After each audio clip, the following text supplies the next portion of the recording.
Far away from the shore, a private luxury cruise ship was moving slowly across the sea. The sea was like a roaring tiger, churning tumultuously just like Tan Aining's present emotions. She was extremely frustrated, like a tiger. She was in a casual white t-shirt and jeans, standing on the very edge of the deck of the cruise ship. One step backward and she would directly fall into the deep sea. What was worse, her right shoulder and left thigh were bleeding after being shot. She was trembling and teetering, but still struggled to remain standing there. How brave and determined she was. Actually, 2 shots weren't severe enough to make Tang Aining tremble and teeter. She lost lots of strength because she had been drugged earlier. Otherwise, they could not have captured her that easily. A man and a woman were the heads of a group of people standing against her. The woman was in a white strapless dress with dark red curly hair, heavy makeup, and looked seductive. Her eyes were full of joy. The man, who was in a white suit, was around 30 years old and extraordinarily handsome. The two stood close to each other in an ambiguous posture, seeming debauched. Behind the man and woman were 7 or 8 bodyguards, all in black suits. However, the man who was in a white suit had an air of coldness. His eagle-like eyes were fixed on Tang Aining, who was standing right before him. The handgun was aimed at her. He was ready to shoot. The man was also responsible for the 2 shots fired at Tang Aining.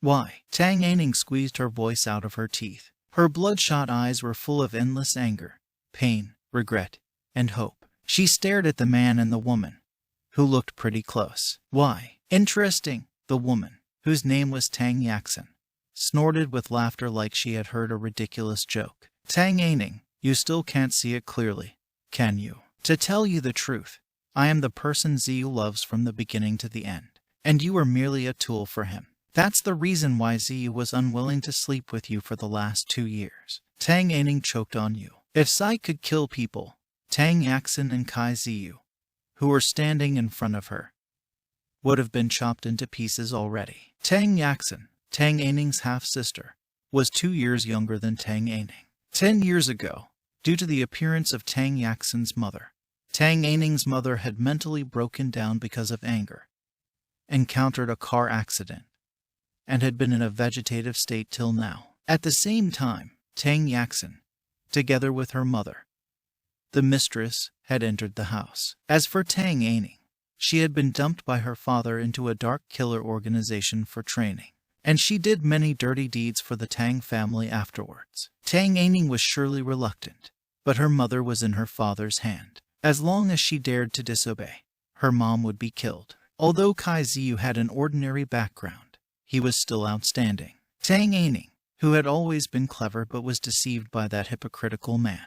Tang Yaxin, on the other hand, couldn't care less about Tang Aining's irritation. She continued, Dad knows that once your mother is dead, he'll lose control of you. Thus, he deliberately sent men to chase you, to make you fall in love and be willing to do whatever he wanted. Unexpectedly, you ignored so many men but precisely chose my man because of an accident.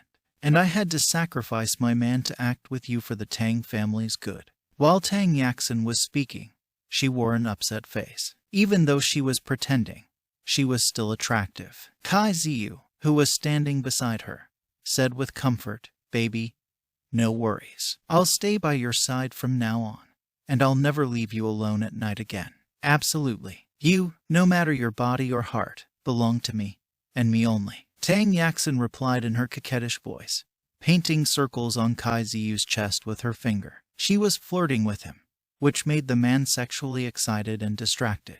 If they hadn't been in the middle of something important, he would have pressed Tang Yaxin under his body and fucked her violently. Disgusting. Tang Aining felt more disgusted than hurt by the scene. If she hadn't been aimed by a gun, she would never have allowed the two to be so shameless before her eyes. Tang Yaxin's expression changed upon hearing Tang Aining's words. But before she was able to argue back, Kai Ziyu interrupted, Baby, don't be annoyed. She's doomed. It's not a big deal to let her struggle with words. Tang Yaxin calmed down after Kai Ziyu's explanation. You're right. Actually, I don't want to deal with her at such an early stage, but she already found out about her mother's death. Anyway, I have to say she has a really intimate relationship with her mother. She even betrayed the Tang family and you, for her mother. After a short break, Tang Yaxin added, Tang Aining, since you've done a lot for the Tang family, I'll give you two choices. 1. You can jump down alone. And 2. Tang Yaxin wore a meaningful smile and said, 2. You can have fun with my fellows and enjoy the feelings of a girl to be a woman before your death. How's that? Tang Aining clenched her fists, and her face turned displeased. She stopped struggling at the end, for now she had no choice but to die. Although she was able to hurt Tang Yaxin before her death, she also knew clearly that if she had been caught, she would be humiliated and raped by all of those bodyguards, which was unbearable to her. So, Tang Aining sneered at Tang Yaxin and Kai Ziyu, saying coldly, "If I'm alive, I'll definitely pay you back." Tang Aining's words were like a curse. Tang Yaxin and Kai Ziyu felt threatened and chilly immediately, as if the curse would come true one day.